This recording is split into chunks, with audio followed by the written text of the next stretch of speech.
He's sitting in his jungle home on my desk, and we're here in my house for the last 10 days because I'll be moving to a new apartment this month. There's so many things that are going to be changing in my life this month that it's just mind-blowing. Uh, but today I was just we'll get into that later. I'm going to take some some live questions from everybody. I see there's a lot of people that are online right now, so I'm gonna take some live questions on. Oh, is this not the Patreon one? Oh, whoops. All right. Hey guys, this is not good. This is supposed to be a live stream for Patreon. Oops. So I'm supposed to make this unlisted. It looks like the entire world is here now. This is supposed to be a live call-in for everybody on Patreon, but I guess it's for everybody now. Sorry, everybody on Patreon. But we're going to do a live Q&A, and I wanted to answer some questions from people in the Patreon community. And I do this Patreon live Q&A every twice a month on Patreon. And today I'm going to do it right now. So what we have is I had a bunch of questions and I answered it last week, and I left that live stream on Patreon. And the one thing I didn't get to do with everybody was answer your questions live in a stream like this. So what I'm gonna ask is for everybody who's is a supporter on Patreon, leave a comment and a question on the Patreon page, and I will answer you directly from there, since we're getting so many questions on the live stream. And then after I'm done with that, I'm going to go in and answer some questions from people that are watching the Only in Japan Go channel right now. I just got back from Roppongi. I was actually, I went to Roppongi to investigate a question from a viewer from Australia. She asked me if she'd heard from me that Japan was one of the safest countries in the world, which is true.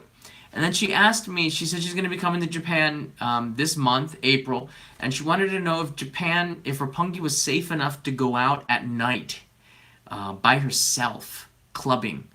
And of course I told her no, because I don't care where you are in the world, if you're female, I would not recommend going clubbing by yourself in any country, even Japan, which is one of the safest countries in the world.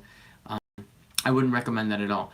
So I told her no, but I also didn't know how safe or how dangerous Roppongi was. And this is the meaning of the last live stream that took place about an hour ago. I got on the train and then came home directly so I could do this live stream for Patreon supporters, but apparently I didn't put it on unlisted. So I apologize to the Patreon supporters for that. But be that as it may, I'm here in my workstation at home, and I'm going to be moving apartments in the next 10 days. This is my last days in this apartment. I've been here for 13 years out of 20 years in Japan. So this area of Tokyo has been really important to me. It's a place where I grew as a creator. This is where I had the 2011 earthquake happen, where we were pretty much shaken and stirred. So that was sort of really hard, and that all happened here in this room. I was in this room when the 2011 March 11, 2011 earthquake happened, and that really changed who I am, and that was the catalyst for doing the Only in Japan channel in many ways. It was a way that I could give back to Japan, and then because I'd been living here for well over a decade at that time, it was a way that I could make a show and promote all the beautiful places in Japan from my point of view, from a journalistic point of view, a kind of a way that other YouTubers can't do it because they just don't have the experience living here in Japan to understand the country.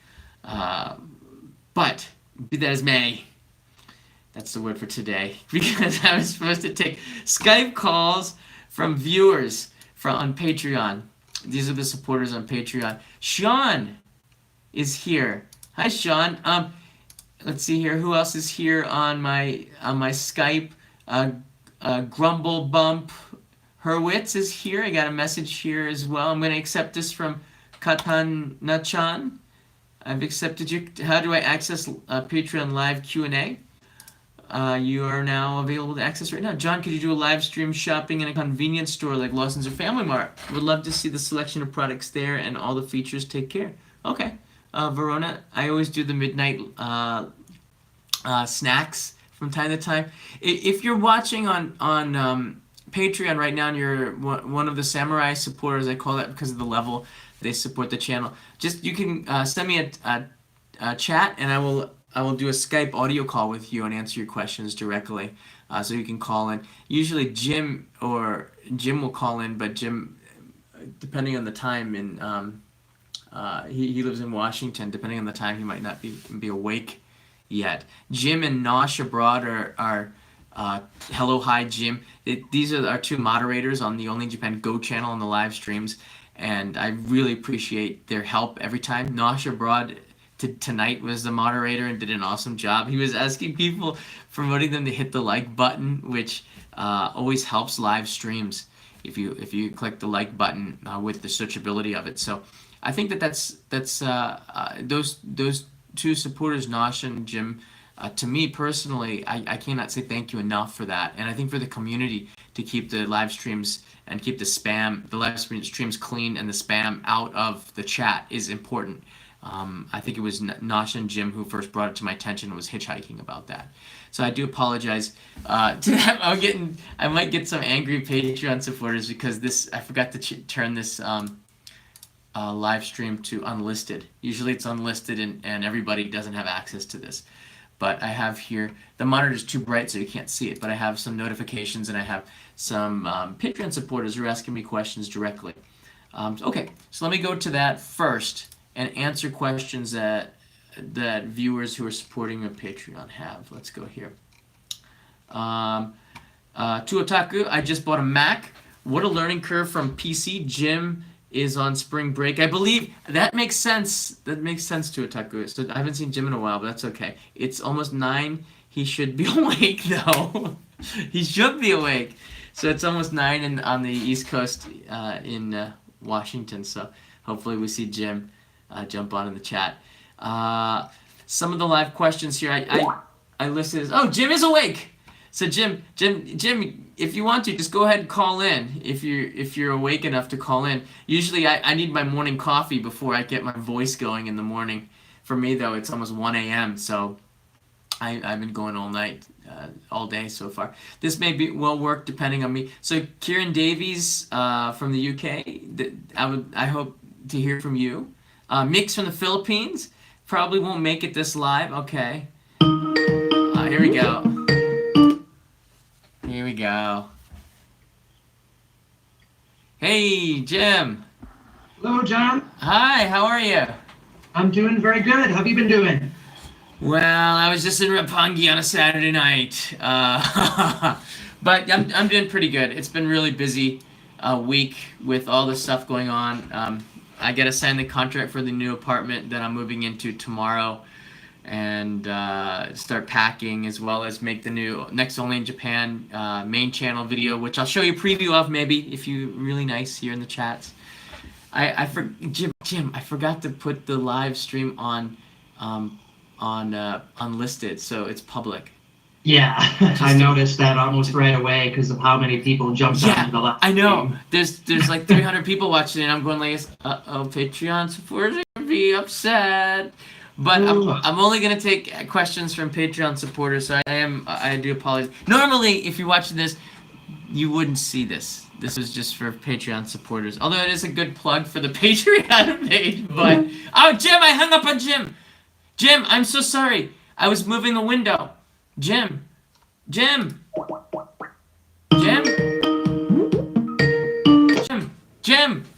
Yes. I'm so sorry. I accidentally hung up on you. I was moving the window and I clicked that red thing on the top. Oh, okay. Well, that happens. That's okay. No problem. Okapi did it. Oh, I thought Toby did it. You gotta be cool. Toby, that is something Toby would do. Yeah, that is something Toby would do. So, how are you doing? Tuotaku said you're on spring break. Well, it actually depends on the school district because this past week let's see, Tacoma has been on spring break, but Kent was still in. Okay. But next week, Kent is on spring break and Tacoma is back. So it really depends on the school district. Right. Yeah, because I work in both school districts, so I can really work as much as I want to during this time. Awesome. So I know I think we should just get to it because I know you always have such a tough question, one that makes me reflect deeply on who I am as a person, which is good. Okay. Do you have anything new for me today? Well, since the theme today was about Yes. traveling to Japan, Yes. and I haven't traveled in Japan yet, but I guess a question I could ask that's related to the theme is if someone were, let's say, if someone's really interested in like historical sites and historical things, Yeah. and to travel in Japan, Yeah. what historical sites would you recommend that if someone's really into history and wants to go to places in Japan that are very, very old or very ancient or of historical value? What kind of places would you recommend for that kind of a person? Yeah, during World War II, Japan was bombed very heavily, and a lot of the historical monuments that had been standing for centuries were just flattened during World War II, especially in Tokyo. I think it was in 1944 or 1945 in March, when it was like imminent that Japan was going to surrender. The U.S. carpet bombed the city of Tokyo, destroying. I mean, it was like 98% of the city was destroyed. And that, which is a shame. We lost a lot of really amazing things. I wasn't alive. I'm saying we lost, but Tokyo lost a lot of really amazing historical places. Most of it is rebuilt though, Jim. So I think just it depends. Are you asking for things that are in their original state or things that have been rebuilt? I would say either one, but maybe also like maybe temples and shrines that, let's say, have been around for a really long time, that are maybe still in use today. But maybe things like that. The most impressive shrine. Well, I say temple and shrines. Do you know the difference, everybody? Temple is Buddhist, shrine is Shinto. Shinto is the religion that's from Japan here, and Buddhism came from abroad to Japan. Now, the most impressive. Now, Kyoto was one area that wasn't bombed during World War II, and a lot of the old buildings are still there. So that's why it's a place I would recommend strongly in this example, as well as Kamakura near Tokyo. Kamakura has a lot of ancient temples that are still standing. The most impressive that I came across was in the first year that I came to Japan in '98 was Kiyomizu-dera. Kiyomizu-dera is in Tokyo, in Kyoto. You can almost walk there from Kyoto Station in about 25 minutes. It was founded in like the year 700, and according to I believe it was 700, and according to what one of the monks was telling me, the wood underneath Kiyomizu-dera. Let me see if I can pull up a picture of it. You might go off of the screen for a second, but you're still there. Kiyomizu-dera. So the wood underneath the temple Kiyomizu-dera is all original wood from hundreds of years ago. This is what I was told. And for me, coming from the United States, where everything is at least like 200 or 300 years old because the country is so young, that was like huge to me. Here's a picture of the wood that I'm talking about underneath here. I think you can see it on the right side of on the left side of your screen. This wood is all original from like a millennium ago, and for me that was like huge. Like what? Wait, what? And I couldn't wrap my head around it, being American and not having such amazingly old things like this. So Kiyomizu-dera is a place I think it blows people's minds because it's it. Let me see here. It says 778 A.D. Is when it was opened. It says opened 778 A.D. Like it's crazy to think about that. It is a UNESCO heritage site. Yeah, half centuries ago. Wow. Yeah. And it's one of those sites you have to see when you're in Kyoto. And I don't think that there's also a lot of other really old temples and shrines in Kyoto, but that one sticks in my mind the most. Other than Kyoto, I would have to say that there. Where is that shrine? I think it's in Yamagata. if we're just talking about, well, okay, let's say that would be the most impressive temple or shrine to me. If you went about just history in general, there's a place that I went to when I showed the start of the cherry blossoms in Kudanshita near Kitanomaru Park. Across the moat is where they did the trials for the war criminals during World War II. Across from Yasukuni, which is that really controversial Shinto shrine in the city. I kind of like it there, but that was the building where they tried the war criminals is still like it's still there in the same condition as it was. And to me, on Netflix you can watch that drama where they're trying the war criminals in the documentary, and it's still like to me it's like whoa, like this is where that so much history at the end of the war took place in that building, and not a lot of people know about that. Hiroshima, of course, is a huge reminder historically.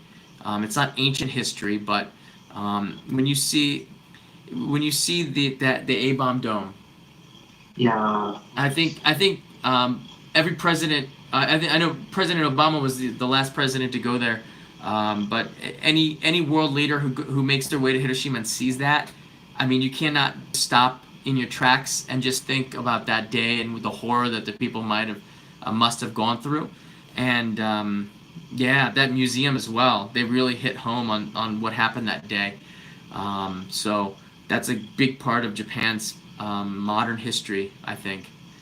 Yeah. Wow, there's so much, Jim. I don't know where to start and end.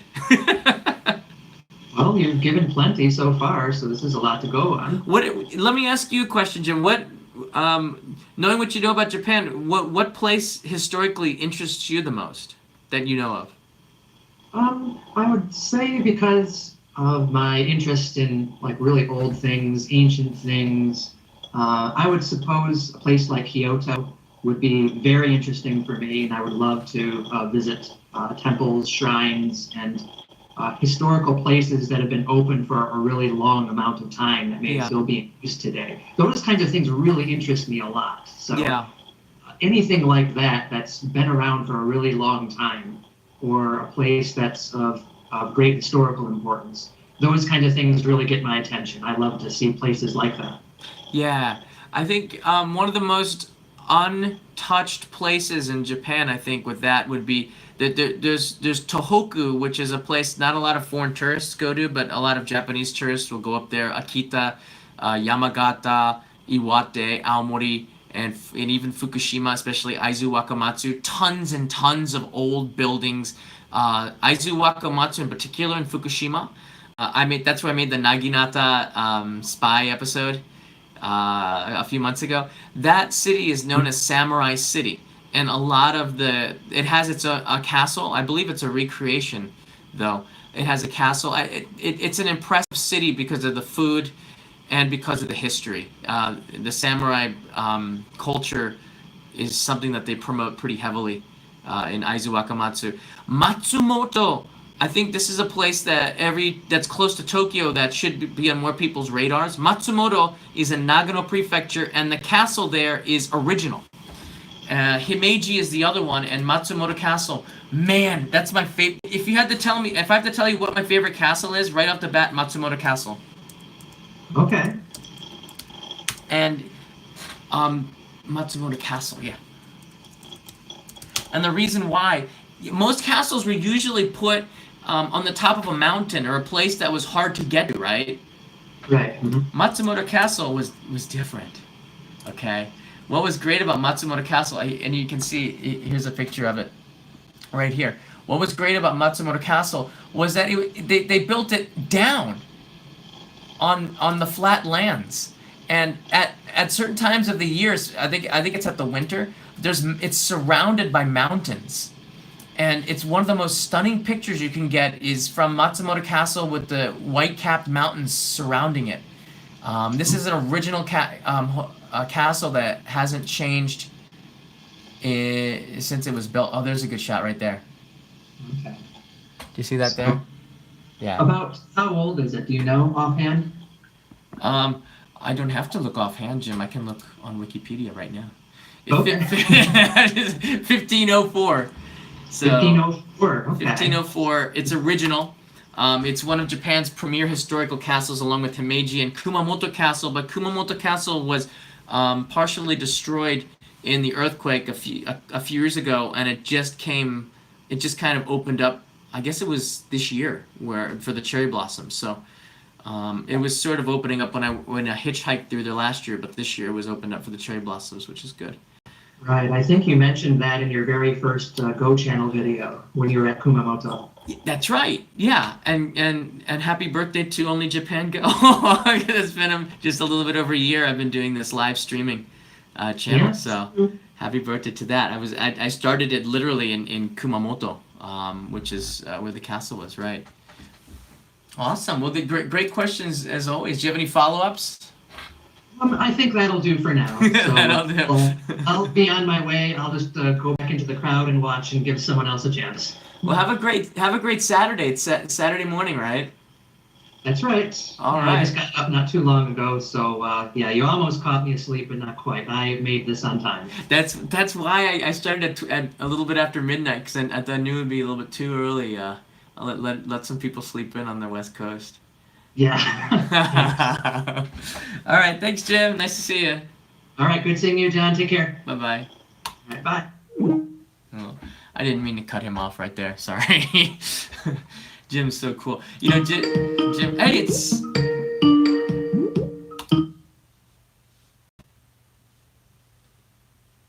Hey, Sean. Sean, can you hear me? So let it run for a little bit. This is Sean. Sean, I haven't heard from Sean in a long time. I hope he's doing okay. Sean, I can't hear you. I'm pretty sure I got the audio on.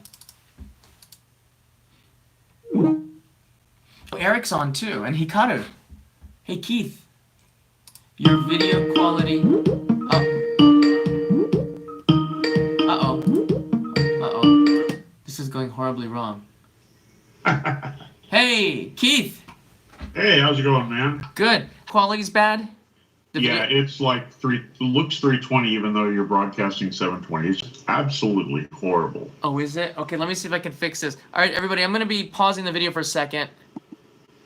Wait, is that any better? It hasn't restarted for me yet. All right, we should be live again.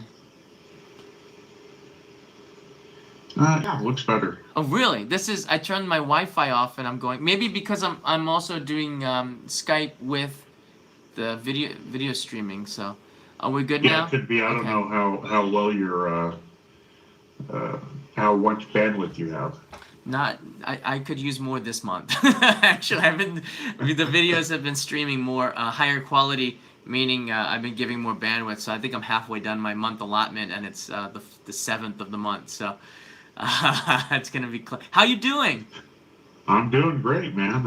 I was working really late last night, so I just woke up a little while ago. And I'm like, oh, live stream. Hey, I should jump in. I got your request for the Kit Kats, by the way. I checking them out, and we're gonna make sure we get you some for this month. So I appreciate hanging in there for a little bit. Last month I still got Caroline's package. I sent this one. This is the Daimyo package. There's a picture of me buying it, and yeah, this is the one. Oh, you got it! You got it! Yeah, I got it. Oh, it arrived. It was over a week ago. Yeah, I've got a couple of the oh yeah jellies still left. Everything else has been demolished. I was worried. You know, I was worried that was gonna have trouble going through customs and immigration for some reason. But no, it made it okay. It came through just fine. Oh, good. Yeah, in fact, all of your boxes, I've had no issues. In fact, I still kept the wrapping from the first one, so that I had your address to. Yeah. So, how else could I send you stuff through Amazon? You know? Oh yeah. Gee, that was a while ago. Yeah. You've been getting good use out of the battery pack? Yes. Because I remember you were having issues with the cold in your batteries, and I'm like, oh, come on, there's an easy fix. Well, you didn't just get the battery pack. I had the wire, and we had the whole set up. So I use that. I I use it a lot when I was up in Abashiri, actually. Yeah, I mean now you don't have to worry about the battery dying on the phone, you know. Yeah. So I appreciate Because that. I remember you're constantly, oh, battery's about to die. I've got to quit now, and you know, Well, don't want you to be stranded with no phone somewhere in Japan. yeah. Well, and I like that. See, this thing, this is the gimbal that I use, okay? And I've been using it for about 3 months, and I found out that this gimbal is also a battery. Do you see? Oh, okay. All right, but I didn't know this until like I started using a light with Peter when we rode on motorbike around Shinjuku at night, and I found out I saw this USB on the bottom of the Smooth Q gimbal. This is the one I use. This isn't the Osmo anymore, and when you power on the gimbal, it activates the battery and it allows you to either charge your phone through this or put a light on it. So I said, wow, this would be great for a light. Yeah, and now I have a light that I can use at night to light up the shots, and I can't believe I'd gone so long without knowing that was also a battery. However, the battery that you gave me is good for like a bazillion charges. So I'm afraid I don't have to. I can actually use the battery you sent me to charge the gimbal. Yeah, when I fly, I have a dash cam I always put on my car. But if it's unplugged from power, it only records for about 5 minutes and then turns off, even though I've got a 500 gig micro SD in it. Oh, wow. Or something like it's 300 gigs, something huge. And so I can record like 3 days worth of video on it.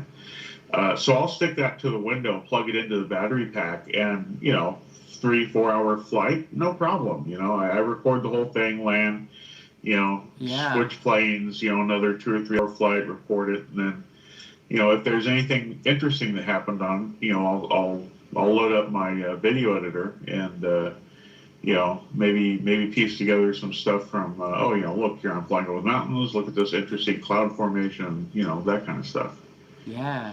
They're invaluable, especially for what I do with streaming. I had one when I was hitchhiking, but it wasn't nearly as big as the one that you said. So, but it's always with me. It's in my backpack, and I have a little bag that I put everything in there, and it's always sitting in there, ready to charge up the phone again.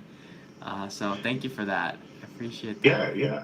It's the more live streams we get out of you, the better. It's a good investment, Well, and that's the thing. I really like doing the Only in Japan Go, but I have to also keep on doing the main channel too. So it's kind of a neat balance. But now that I'm used to doing the live streams pretty good, and I've got Peter and Jennifer doing it, so that should fill up all the other remaining time if you're watching their channels too. The main channel deserves some love, and I have a new episode that I'm editing right now. Maybe I can show you a preview of it a little bit. This one is retro game centers. Yeah, well, that's loading up. Keith, did you have any questions or anything that you wanted to ask? Oh, not really. I just wanted to say hi and get you to reset your video so that we could see clearly, because everything that was on the screen was blocky and pixelated. I'm an old man. I got a 55-inch screen, 4K high def, and Yeah. Actually, when I was doing the Hanami party, the cherry blossom viewing party, I know the pixelation was so bad, and I was stuck. Should I keep going or should I end it? And in those cases, it's really hard. Half the people are like, end it, this is hurting my eyes, Minecraft stinks after 2 seconds. And then a lot of people are like, no, it's still kind of cool, I can hear you, that's fine, let it go. So in the end, I let it go, but I got to find a way to make sure that the stream quality is I wish there was a way that I could test the signal before I went live, and then make sure that I was in a good spot, because if the live starts off bad and pixelated and then gets better, that hurts because people don't want to watch that in the playback. I don't mind if it gets bad at the end. It's all the stuff I want to show you is usually in the first 10 minutes. The next 50 minutes is usually, I wouldn't say garbage, but it's just I keep going. Pick up a used cell phone. You don't have to activate it, just get Wi-Fi. Go to, I think all the McDonald's and Starbucks should have Wi-Fi now. Yeah. So just do a little test stream and use the other cell phone on Wi-Fi to see what the quality is. That's actually a pretty good idea. That's why I have two phones. Yeah, so that would, then you can do a quick private test and then make sure it works good. Yeah, yeah. Yep. I'm the same way, personal phone and then work phone, Yeah. This one is they're on two different networks in Japan, and this one is Docomo, and usually I have a lot more success with Docomo, but recently I think more Japanese users are using Docomo now, which means that in certain urban areas Docomo is stretched and SoftBank is more available. So it just depends, but before I start the live stream, it takes a lot of time to start it sometimes. So if I'm fiddling it around, like this live stream started a few minutes late because I was trying to adjust the screen. After typing it the long way, I had to switch it back, and it wouldn't switch back to go into the panorama mode. So sometimes it's a little bit more complicated than I think it is, than we think it is. But yeah, I'm glad that the stream's is looking good now. Now I'm using my bandwidth instead of my home Wi-Fi, which is weird. Yeah. Which is weird because the Wi-Fi. Wi-Fi. Hopefully, Google Fiber will come to Japan, then you'll have some good internet. Well, yeah. Well, the thing is, the 5G should be starting in Japan, and probably the earliest place in the world. Japan being high tech like it is. 5G should roll out next year, and that means that 5G should totally make this a non-issue. And the Wi-Fi signal should be so broad, so big that it can just take the stream. And we'd have maybe 4K streams. Oh my word! I'm gonna need more bandwidth. I have 50 gigabytes a month from Docomo, but it might not be enough this month. Yeah. I love my Google Fiber because it's gigabit to the internet, and I have unlimited. So Yeah. You watch YouTube videos. There's no buffering. It's all right there. Yeah. Yeah. Well, it's good to see you. Yeah. Yeah. So I'll let somebody else jump in, say hi, and Yeah. Thanks for everything. You're very welcome. You're very welcome. Thanks for the support on Patreon. Quite welcome. Have a good one. All right. We're flying along. So all right. What do we got here? Hello? Hello, Sean? Oh, okay, good. It's working this time. Sorry, I couldn't hear you last time. How you doing? Yeah, last time it was Skype. It decided to mess things up. Yeah. You could just throw up your hands and go, it's Skype. Well, it was all set. I had the programs up for the last few hours and stuff, and then it decided, oh, wait, I'm sorry. He started something else. It's using the audio. I'm just going to mess up. Sometimes people are just calling too. Like I'll get 3 phone calls at the same time, and then I start panicking. Oh, which one do I take first? Who was first? Like, yeah. And in the end, funny. Yeah, in the end, it all works out. How are you doing? I'm doing pretty good. I actually had kind of a compact, all-in-one sort of question. Sure. That's all about me and all about Japan, because maybe you noticed this already, but I wrote a message a while ago on Patreon. Everyone listening should go and support John on Patreon. We can get him to $5,000 a month. Oh, jeez. I was shocked when I got $1,000 a month, Sean. So. Well, you're over 3,000 now. We can get you to 5 if everybody pitches in a little. So. Jeez, that would be awesome. You were there from the beginning, though. You were one of the first people, I believe, weren't you? Well, I don't know how early I was. You're early. It was before you added the postcard level, and that seems like a lot of people are liking postcards, so that's good. Yeah, this is the one that's coming. Actually, I have a stack. I can't believe how this is how many postcards, Sean, that I'm sending out this month. This is pretty. That's a lot of them. How many is there? It's 127 postcards. Postcards club. Wow. It's a nice design too. It's a little dark in the room, but this is Dogo Onsen, and I don't want to show people's addresses in the back, but I write a message in there, and I send one from a thumbnail from the show, or a picture that's interesting from Japan that I make. I design it and I have them printed up at a nice printers nearby. So what did the government people that you talked to and recommended postcards to say about it? Which government people? A while ago, after you did your hitchhiking adventure, you were talking to various stores looking for postcards. You could just find the generic ones, so you made your own. And you said you were going to talk to people on, I don't know, the city level or something like that about how they should have postcards for foreigners to buy, just like they Yeah. have T-shirts for foreigners. Yeah, you know, that's the thing with the. I think that has to do with the Japanese market a lot. They just don't. If you're coming to Japan for the first time and you're looking for postcards to buy, they're just all non-existent. And one postcard is $1, and they're usually really not either really good quality or really bad quality. It's just not a culture that sends postcards like this abroad, so you can't find them anywhere. So it was something that I pitched when they asked me what can we do to help accommodate tourists more. I said, well, we can try to try to find more ways like T-shirts, and I think Japan is starting to starting to realize the gifts that foreigners, non-Japanese, especially from the West. I'm saying it from an American point of view. We love buying T-shirts and hats and postcards and glasses and things like this, and there weren't a lot of that. I think they were more like food items here in Japan, and they're pretty receptive. I still haven't seen a lot of postcards around, which is why I think the postcard club is sort of cool. I did buy postcards, which were the woodblock prints, for the first month before I started making my own. But yeah, I think it's something that the government, not even the government, just even private businesses could probably come up with better postcards. We just don't have it. Even the stamps are not as. Oh wait, I do have some stamps to show you. Keep going, Sean. I can hear you. Well, I would like to say that I actually got one of the postcards that John made. It was sent out to everybody as a thank you / Christmas gift after the hitchhiking adventure, and it was really nice quality. I gave it to my mother as a gift. She collects postcards. Yeah, this is the one that I got it. I got these because the paper is really. You can see it's really thick, and I can never find this in Japan. These thick papers, but this is the one from the hitchhiking, and gosh, where's the one? I have a whole stack of them. I make 200 of them, and I usually have about 60 left over. 60 or 70 left over. This is the what was that? Tsukiji Market and the Capsule Hotel. That's the thumbnail. Really, you gave it to your mom? Oh, yeah, she collects postcards. Well, I should send a second one to you, so you can have one too.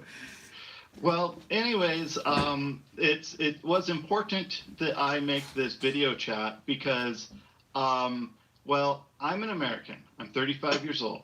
I have an associate degree and $25,000. I want to move to Japan. Right. I have a Japanese friend. She lives in Osaka. She's a pen pal. And so I'd like to go there, preferably teaching English, maybe as an alt, an ALT Right. or something like that. But I'm open to various options. I'm thinking about going in September, but I don't know how to go from where I am to getting there, getting a visa, finding work, a phone, an apartment, and all that stuff. So anywhere online or information you could share is greatly appreciated with regards to all that, especially because you've just gotten a new apartment, so I'm sure all that is fresh in your mind. Right.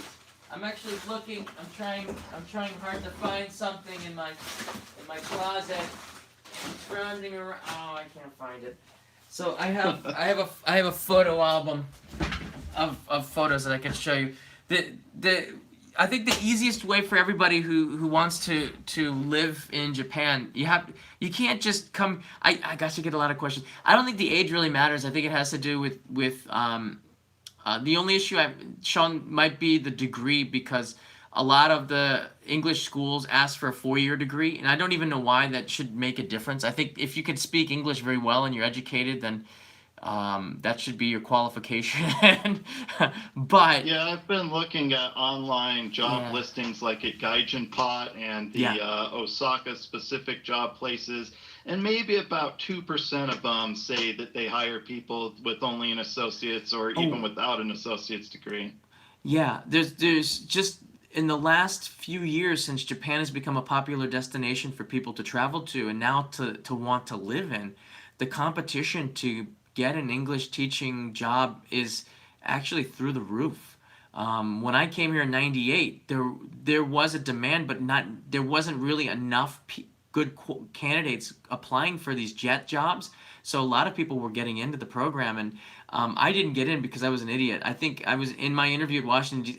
I could tell you a little bit of the story in like 10 seconds, but I went down to I got through to the interview for the JET program. I went down to Washington D.C. for the interview, and I was pretty intimidating. I'd never been in an interview where a chair was put in the middle of the room, and three senior Japanese officials were asking me questions from behind a desk. This is the typical Japanese interview style. And I just watching You Only Live Twice, the James Bond movie, and he says, what is it about Japan that you think, I forget what the question was, to be honest with you, but my answer was, I really like Japanese sake, especially when it's served at the correct temperature, 101 degrees Fahrenheit, or whatever James Bond said. I remember I said it verbatim.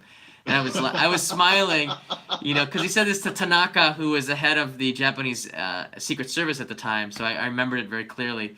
And I was smiling because I knew it was a line from James Bond, but they didn't get it.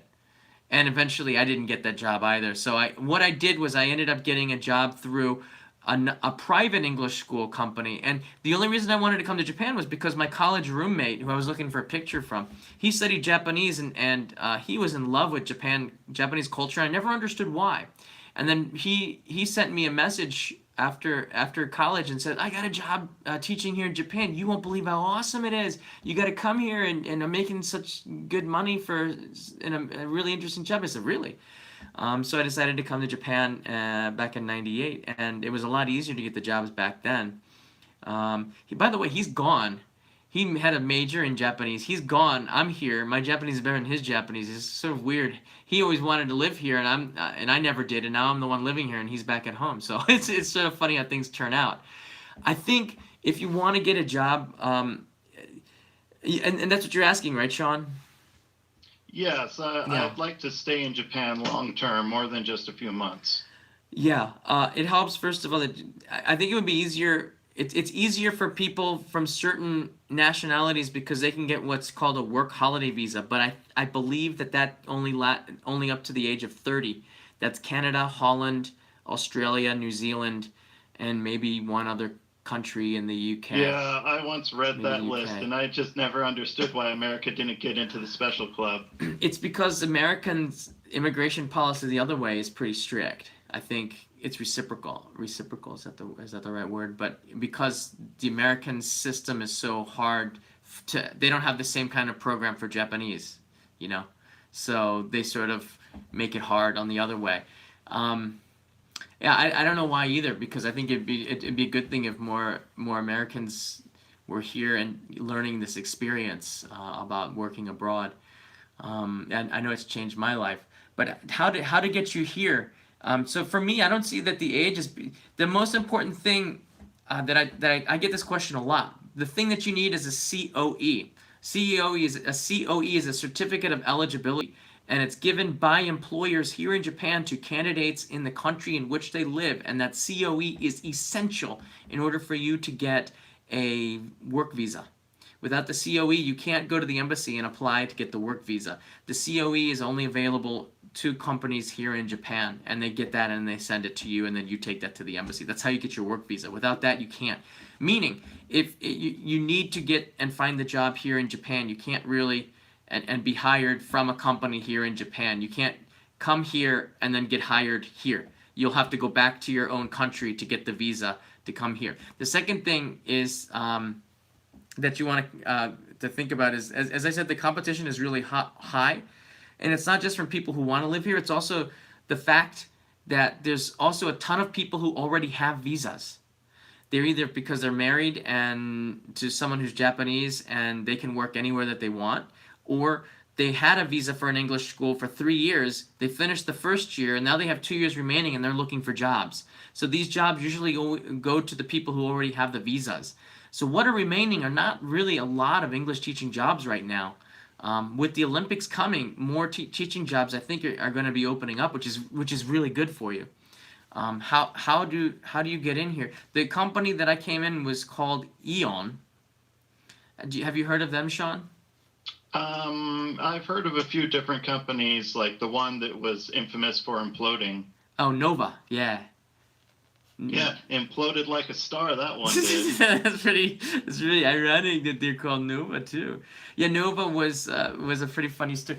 Oh gosh, there is something I can show you with that here. Yeah, Nova was a company that brought in a lot of foreigners into the country, especially Australians, because they had the work visa. Yeah, I can't find anything in my apartment because I'm moving. Now Nova, oh, is it down here? Oh, I found the album. Oh, okay. I can't find the Nova thing. Newsweek interviewed me in 2008 when Nova went bankrupt and asked me questions about it, and I was looking for that picture. But no, yeah, Nova was one that recruited a lot of foreigners, and after Nova busted, the police went around and were carding every single foreigner to try to get them out of the country because there were so many Nova teachers here illegally after the bust. But they hired a lot of people, but mostly Australians because they were easy to get the visa to and required less work. Eon was one that has, I think they had 6 recruiting centers around the United States. New York, Washington, Chicago, Los Angeles. I think a place in Texas as well. I went to the New York office and interviewed there for an adult teaching job after I failed my jet interview pretending like I was James Bond. And in the Eon interview, they pitched to me teaching children, okay? And I hadn't even thought that was an option. And I said, you know what? I think if I taught adults, it would be pretty neat, but it would be pretty cool, more cool. It would be cooler to make an impact on a kid's life. I thought teaching kids would be more fun. And so I took that job teaching kids, and I liked it so much. I did it for about 7 years. Sometimes, are you open to teaching kids? I'm open to teaching adults, children, college students, English conversation clubs, tutoring, and it doesn't have to even be teaching English. If there's something that for some reason they have a team of English speakers and they're looking for technical help, I'm good with computers and Windows, Linux, Mac to a certain extent. Right. There's from my third year teaching, and there's some of the kids. They really we always had a lot of fun. A lot of them were really fast. I think, all right, you basically. Yeah, just imagine how many of those people that you've taught that are now working adults. How many of them are married with kids? I'm still single and childless. So I like to. There was a 1-year-old that I taught when I first came here. She's now in college. That scares me. Okay, I wish I'd taught adults because I wouldn't feel so old. But right, but adults though also don't improve their English. I'd say that's another thing that's really frustrating. A lot of the English teachers who did teach adults, the one complaint that they have was that the job satisfaction was kind of low because the students never improved. It was never really about. It was English conversation is different than English at a school. It's not real school. It's just conversation. So it was sort of a big misconception that I had when I first came in. I would say, if you're still there, you still there, Sean? Yeah, I'm listening. I would say that take any job, and the goal would be just to get a visa to come into Japan. Anything.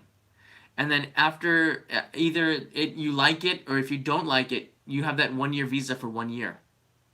Well, let me ask this. Is it easier to secure a job as a foreigner with, I know maybe 200, 300 Japanese words. So given what I am, would it be easier to get a job in a rural part or an urban part? Wow, that's a great question. I started off in a suburban city called Okazaki, and they asked me if I wanted to start right away within 5 weeks, and I was a little bit taken aback, like, whoa, I can start the job in 5 weeks. Normally, when you get hired in the United States, it will take up to 2 to 3 months before you start your job and go to Japan, even after you're hired. So 5 weeks was pretty fast. Gosh, that's a really good question. Right now, I know that Tokyo is very competitive, same as Osaka, because there's already a lot of expats there looking for the jobs. But I know in Tokyo, the demand for English teachers is only going to skyrocket. So right now is a great time to be an English teacher in Japan, in Tokyo. However, with that said, I don't think that I think the countryside is very much underserved. And one thing that you can do, I always like to think outside the box. And one of the things that you can do, you have any like teaching certificates or documents for teaching English as a second language, a TOEFL or something like this? I was thinking of getting a TSOL.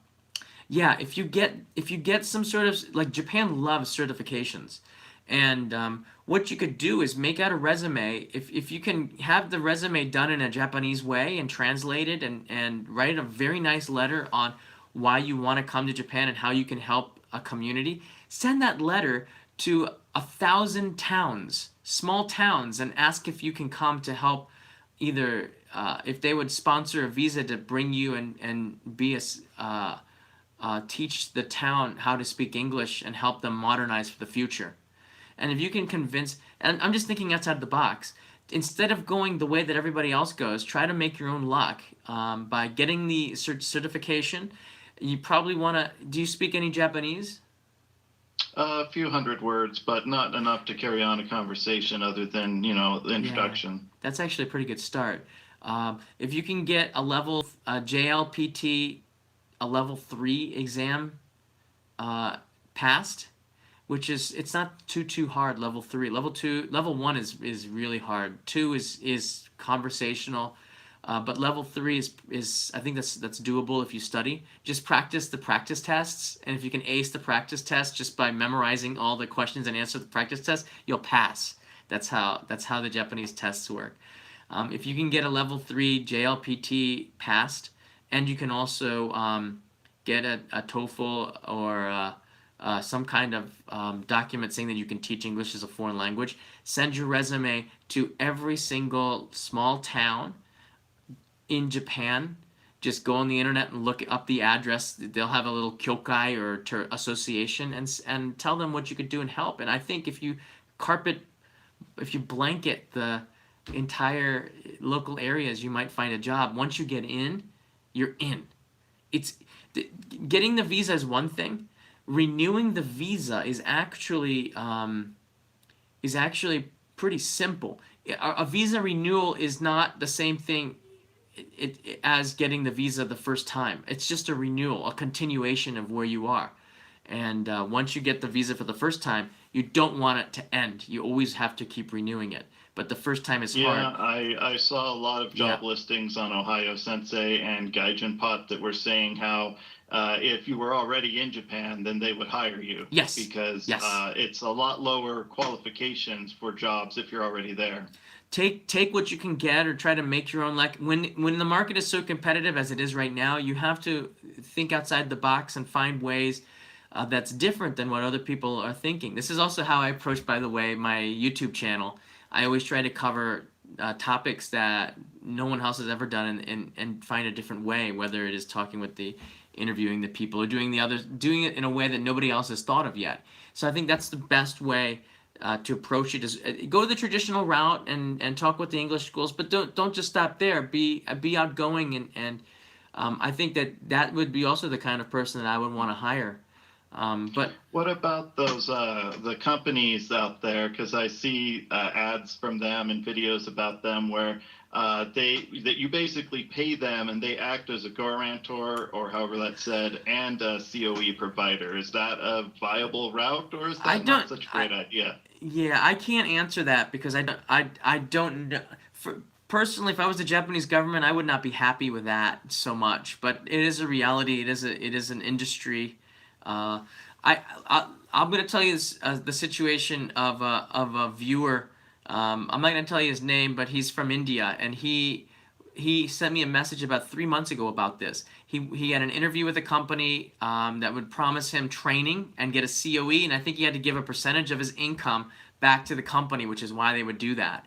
So they would give him training, teach him Japanese, and it's very hard from India to get a job to come in Japan. So he spent a chunk of money, and he got so he got into this program. He sent them money, and then he got a visa to come over to Japan. I don't think it was a work visa, just a visa. he didn't get the COE yet, and he just came here. I guess I'm not sure why, but he got stopped in immigrations and was deported. Wow. Yeah, he came here by himself, and they asked him what the purpose of, why he didn't come with his family, why he's alone, a single male coming on a visa, even though, he didn't say he was coming to work, but he was going into this program. So in the end, he ended up they wanted him to pay for his trip back to India. He's not paying anything, so they put him back on a flight back to India, which was shocking because he got the visa to come here. But it's hard to even though Japan on the surface seems like such a safe and wonderful place that's a fantasy world and it's great, business is super underhanded sometimes. And I'm saying this just honestly. It's hard. You have to trust is not always there with business if you're dealing with something on the internet, and I have to be skeptical with that. I would try that as a last resort, to be honest with you.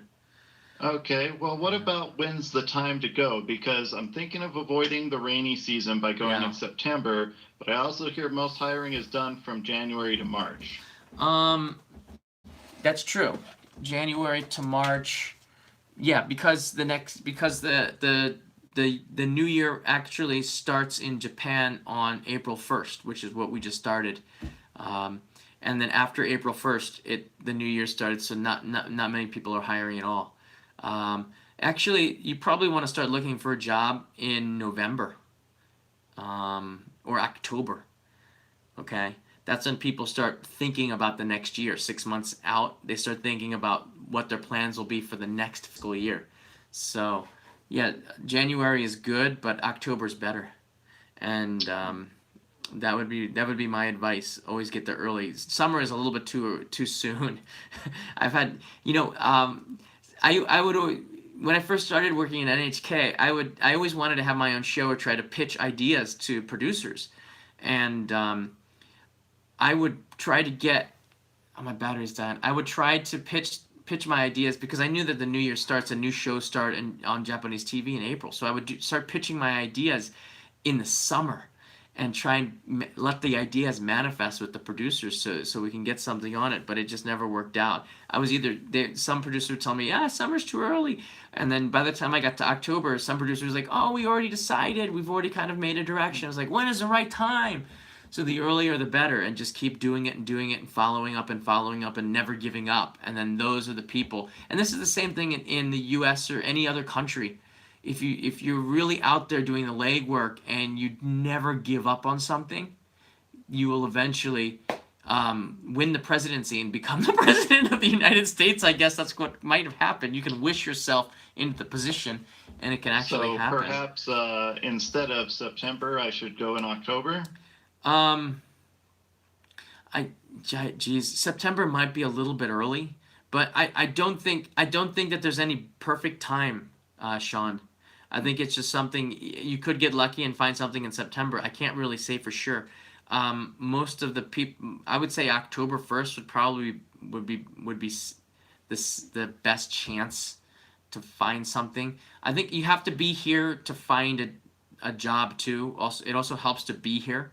If you're not recruited by a recruiter from one of the English schools, then it helps to come here and set up the jobs and then go back home and then get the COE certificate, the certificate of eligibility, get your visa, then come back, which would cost you money for the airfare and the hotels and stuff like this. So maybe I should go on a scouting trip first and then a secondary trip after I secure employment?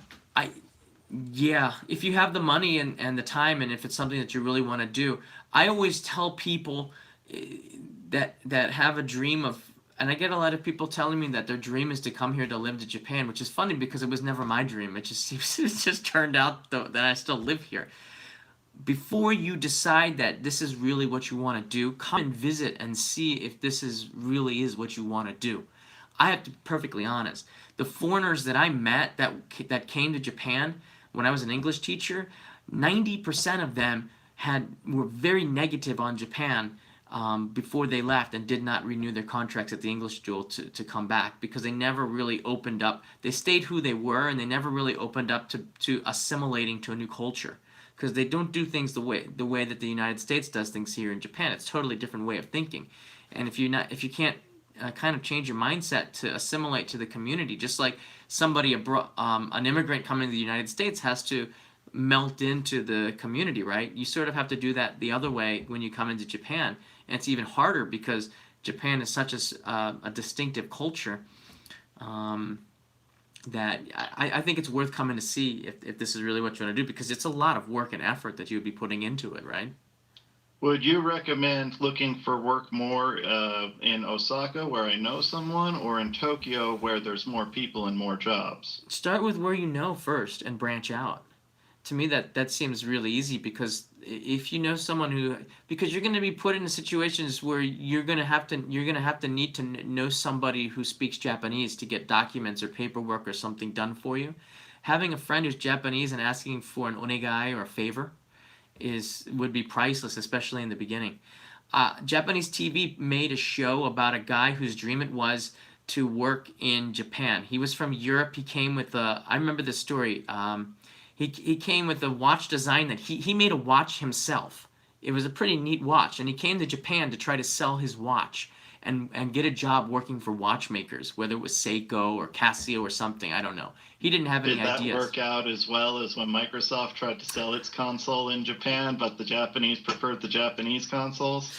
It sort of ended up like that, I think. In the end, he just ran out of money. He sort of never really had the proper documentations, and he wanted to change his tourist visa into a full all-out visa. It never worked out. He ended up spending a lot of money on accommodations, and if you do not have a source of income coming in, Japan can be an expensive place to live. I mean, just you're constantly eating. You have your cost of living, and if we're talking about Tokyo, it's like, whoa, your cost of living, your food, your transport, getting around. You're probably not going to be able to live in the dead center of the city, so you're going to have to live a little bit outside, so that there is that commuting, the time that it requires. You don't know Japanese, you probably should take some community lessons, and that requires paying a little bit up front too, I think. So the costs without working really add up. Yeah. Okay, well, let's say foreigner takes a plane, flies to Japan, right. Ends up in Narita or wherever, right. Leaves the train station. Where do they go now? What places should they look for job postings, let's say? Well, okay, you're on a tourist visa. There's something called Hello Work. Hello Work is where people unemployed will go and look for jobs. I don't know if you can go there as a tourist and sign up for job consultation without having the proper documents. So I don't know. That would be probably the first place that I would say to go to look for a job, but I don't know if it's possible for tourists to do that. I would probably say no. What I would do is make sure that you have before you come, make business cards with a way for the people to contact you and put on your title and your address of where you're staying in Japan, how they can reach you. And maybe you want to put your picture on the business card, I don't know, so they remember you. Because the business card, without it, you're just a stranger. Once you give a Meiji Kokan or a business card exchange, you become someone who's no longer a stranger. You need to have business cards. And you should have your resume done in Japanese, in the Japanese style. That means your resumes have pictures on it in Japan. There's a specific template that everybody in the entire country, like the North American resumes, they're all over the place. You can even make up your own style. Japanese resumes have a template. You can actually go to Daiso, the 100 yen shop, and buy the template and just fill it in. You can probably print it out if you find the template online. You need to have your a Japanese resume. You might want to hit up your friend in Osaka to help you write that maybe when you arrive, and print out and make as many of them as you can. And start knocking on doors and start going to places that you think might need an English teacher, and start learning Japanese as much as possible to be self-sufficient and sell yourself. I think a very nice, polite person who comes and looking for a job with a resume and a business card, when I need that person, that's probably the first person I'm going to go and call when I want to hire somebody, right? Well, I'll tell you, my friend, she's a nurse, and she used to live in Osaka, and there's an international center there, which Right. got me wondering, is there a lot of international centers, and are they a good resource for making networking and finding Yes. jobs and Yes. such? Absolutely. Absolutely. The people in Japan are Japanese. They have visas. They don't need visas. They're just working. They're living their lives. They know nothing about how to help you. The people who are going to help you the most, besides your friends, your Japanese friends who might help you with translating and filling out forms, is going to be the international community that's living here. Everybody, it is competitive, but people are very happy to help other expats or other people with their quest to get the job if you're here. Okay, if you're abroad and you're not here, it's a different world. If you're here in Japan, the international community, if you ask questions and make friends, you probably will make friends very quickly, and you'll definitely find shortcuts and hear of job openings, or oh, I heard that this place was hiring. You better go there right away. You'll get these inside information from other people within the community. So it does help to have friends. How long that'll take, though, it's hard to say. It just depends what your income is to live in Japan until you do find a job. I'll be honest with you. I wouldn't do it like that though, and I didn't. I would do whatever I can at home first to try to get it. I would come and visit Japan, maybe blanket the area with your resume and cards and try to make as many connections. Go home, try to find as jobs and let the resumes work its magic, and then follow up on the resumes that you sent to them. Maybe send them a postcard reminding them that you stopped by, while at the same time you're still going to the English schools and going to the agencies that hire within your country. And then I think doors will eventually start to open. It's going to be a lot of work because it is so competitive right now.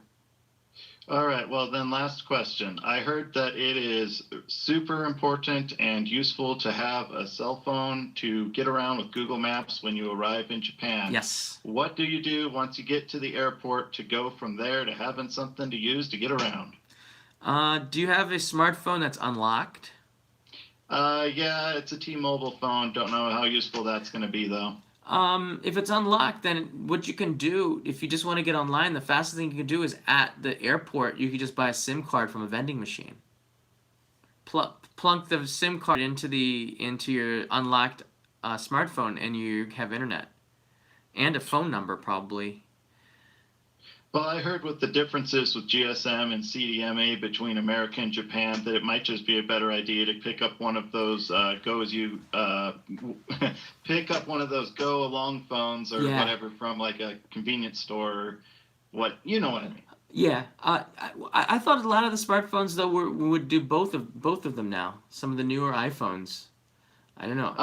Well, I imagine that there are some phones out there, but from what I've been able to find out, if you have, I believe, a CDMA phone, it's no use in Japan. And if you have GSM, it's usually no use because different frequencies are used by the United States and Japan. Interesting.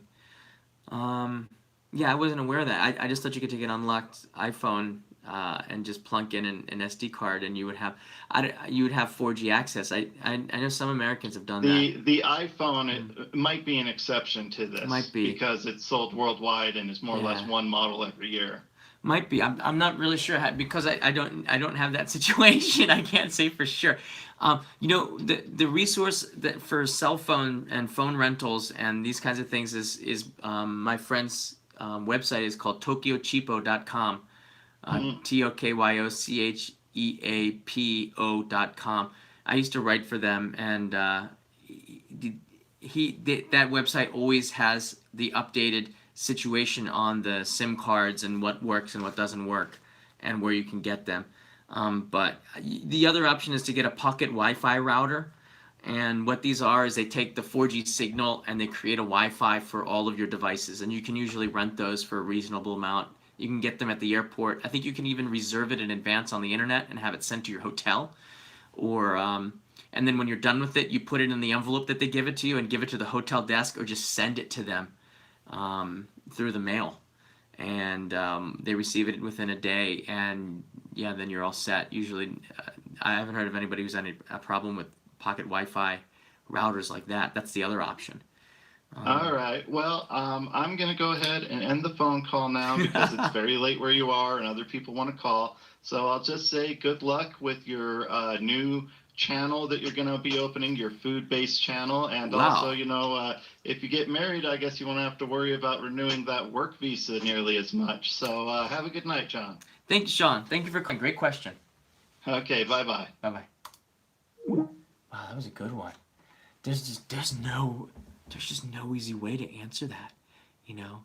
I get maybe every day at least one message from people on what they can do to live in Japan longer, or to get a job here in Japan. And there's not any real easy way to answer that, because everybody is different or has a different situation, or the nationality, or your work experience, etc.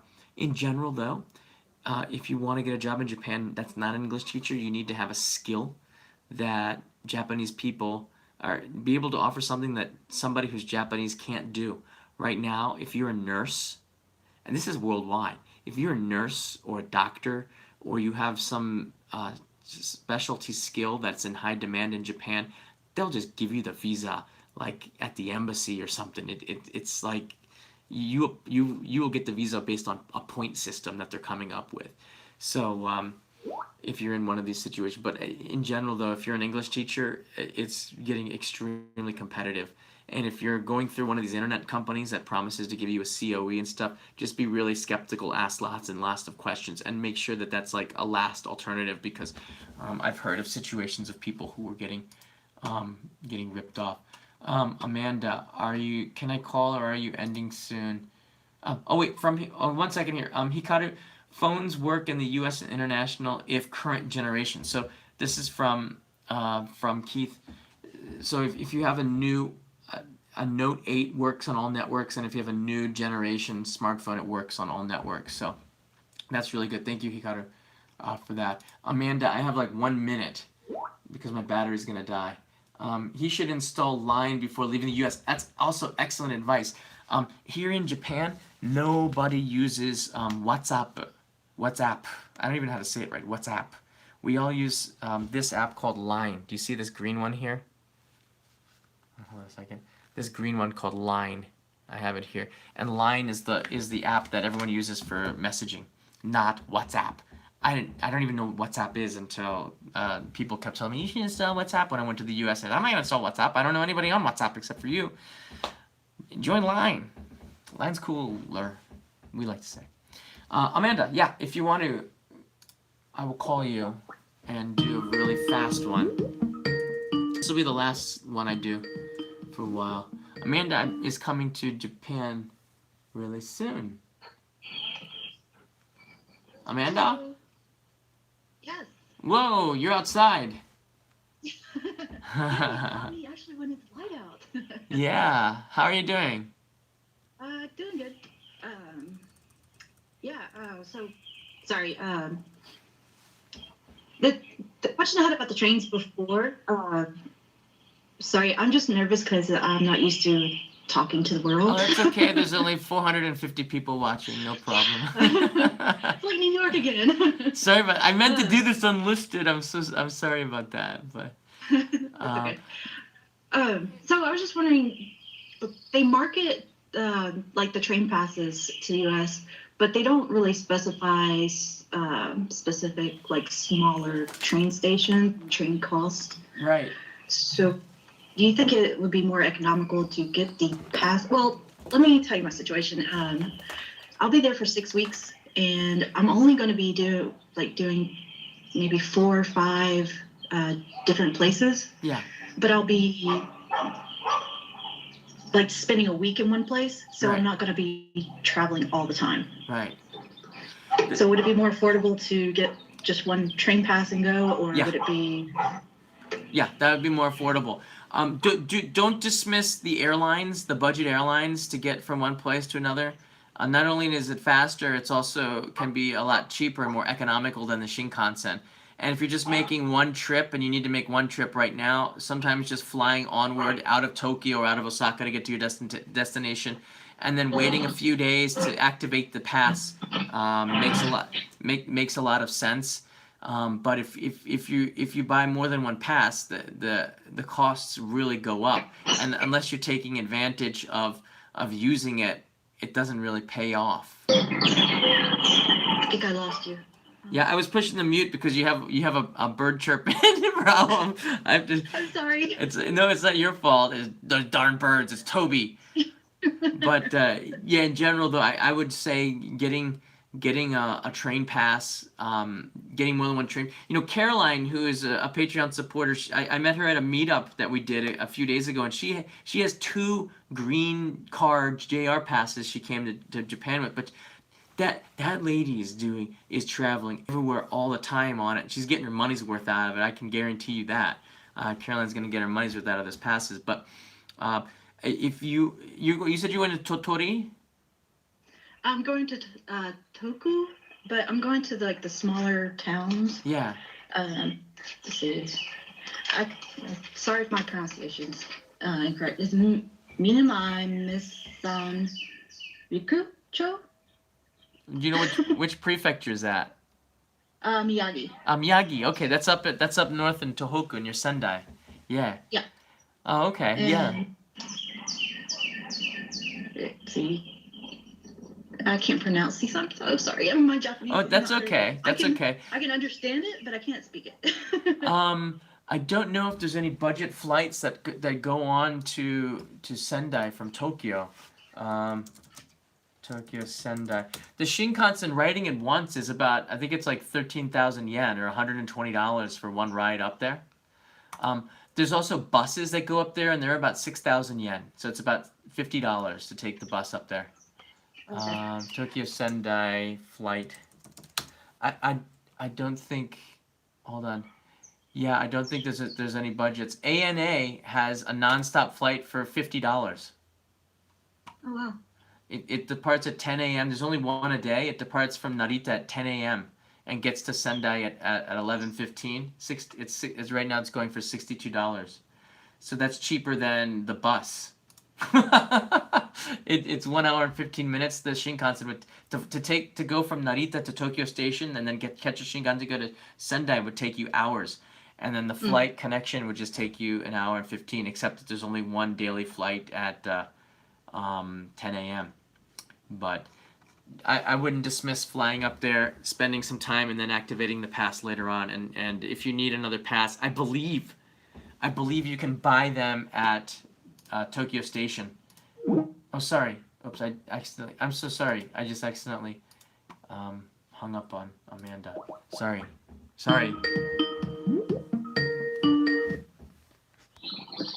Yeah. Sorry, accidentally.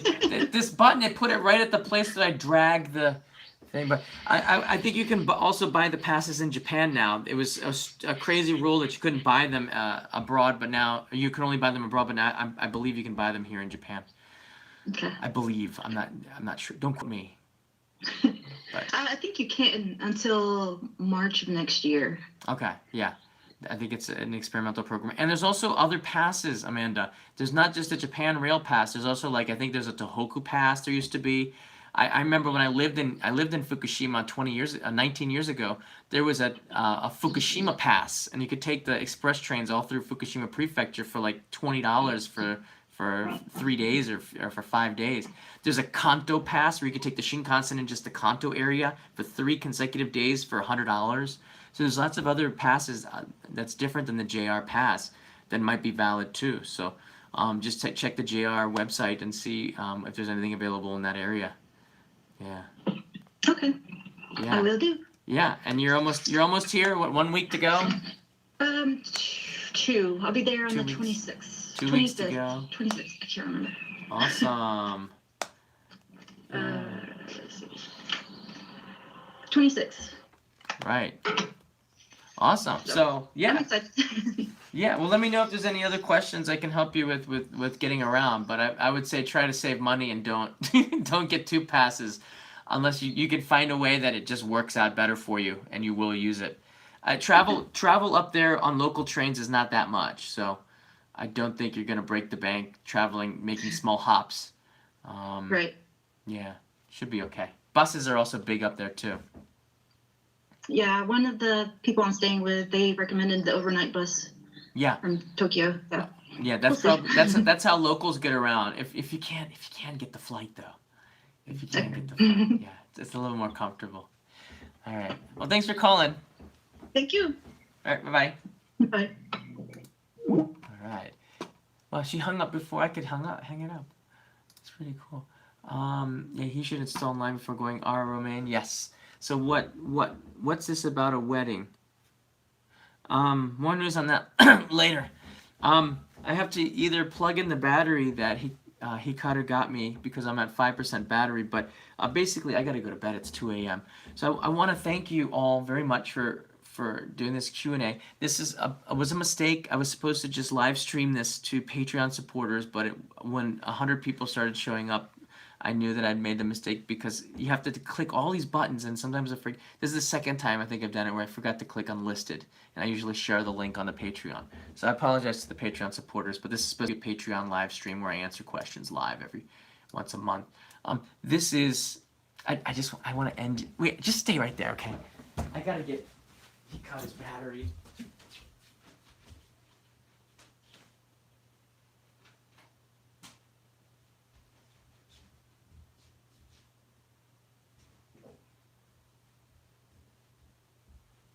What's in the bag? Oh, I can't do that right now, okay. I'm just gonna put this in here. Sorry.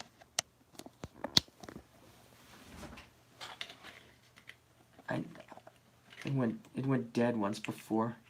Okay, there we go. All right, we should be getting some charges here. All right, I want to show you this really quickly. This is the next episode, and I'm going to be editing this probably a little bit more before I go to bed. This is the opening scene, and this is supposed to be for Patreon only people. So if you're not a Patreon supporter, just turn off your. No, I'm not going to tell you. But this is supposed to be special for Patreon supporters. I give Patreon supporters also advanced notice for the live streams and stuff like this. Keith, I'm glad you went live. I would have seen the Patreon email. Okay, so actually, going live publicly was actually not a bad thing. So that was good. So Keith got on. This is a scene. Okay, I gotta build it up for you. This is a scene that I came up with. So I did a retro game center in central Tokyo, and it's really hard to get permission to film in these places. And I wanted to get a total beginner who'd never played retro games before, because this is something in my age group, like 40s and like late 30s and early 40s. We went to physical arcades with big buttons that still exist in Japan, but they were like really, it was a culture back then. And we invited this one girl who's a model, and we had to make this really somewhat seductive. Okay, so this is the opening scene, and I think I might have put in some music already. Okay, here we go. I don't want it to be too loud. The neighbors will start knocking on my door. Really interesting, fun places to go. I grew up with arcades back in the 1980s, but by the middle of the decade, they sort of died out. But here in Japan, they still exist. This is my friend Shingo. He was alive in the mid-1980s when game centers were booming. Where's the scene I want to show you? Okay. So Shingo. Oh, this is it. This is it. Oh, this is so funny. So, okay, here we go. So we're gonna introduce this retro game center, and then we have the our friend who's a model come out, and I said this has to be seductive. We gotta make this good because people play video games like me. We like our ladies lovely, in that way. So. Yeah, but you said one other person was going to be joining us. Oh, Mickey. Yeah, Mickey. This is in slow motion.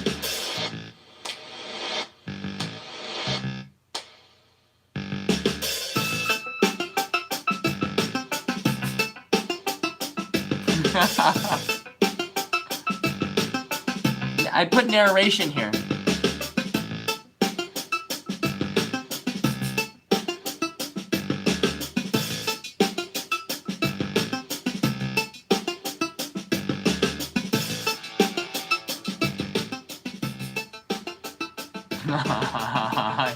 He's giving me a funny face.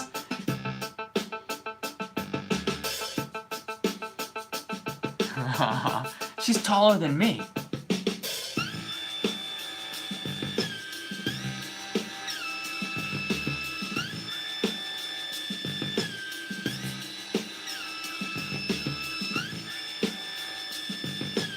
Okay, that's enough. So just a short preview, but what did you just write here? It would have been more seductive without the ponytail. Probably. Please change that music. Once I put in the voiceover, and I might lower the levels on the music, it'll be better. I can't find anything. I don't want to find something that's too seductive, but I wanted to fit in with the video game. So it's sort of 8-bit-ish. The music is sort of 8-bit-ish, and it's sort of like that. But the with the voiceovers, it'll be a little bit different. But it was pretty funny though, because it's just not like, hey, let's go to a game center and do this. I want to get the point of view of somebody who has never played any of these arcade games before, and she is that person, because she's 20, and did you see how tall she was? So this is going to be a really interesting episode, not just because of the video games, but because this girl has never done any video games like this before. So that's coming on. That should be coming next week, and I'm editing this right now. I have more I could show you, but I choose not to, because this is supposed to be Patreon only. All right, if you do want to, thank you, Jim. I see Jim has been plugging the Patreon. If you do want to get the Patreon, I do appreciate the support over there.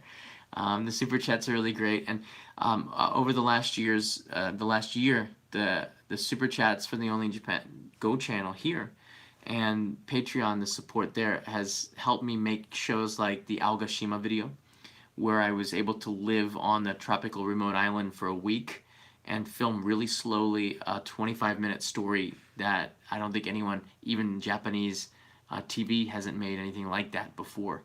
So that was pretty unique. And this year I'm going to be going to Yakushima down in Kagoshima, as well as some other remote places that is expensive to get to. And the financial backing from Patreon and the super chats here help big time. So all of that is actually being put to good use. Yeah. So thank you for that. And thank you everybody for watching. Thank you everybody for watching the live stream in Roppongi earlier today. I dropped the F-bomb accidentally. It's very small in the beginning, but I think it's been edited out. They were playing copyright music. I'm like, get rid of this blank music. I wanted to get rid of it, and I might have dropped the F-bomb, so I apologize to those who are sensitive about that. But it's Roppongi and Saturday night, and I'm actually not that sorry, because they were playing that music pretty loud. Okay. So thank you, and have a good evening or a good day. I like this time because it seems like the most people are awake, but I appreciate you. Nice questions from our Patreoners. I do these twice a month, these call-in sessions, and I hope that you, general public people, enjoyed it too, because it wasn't supposed to be like this. I'm so sorry. All right, good night, everybody. Thanks for joining us.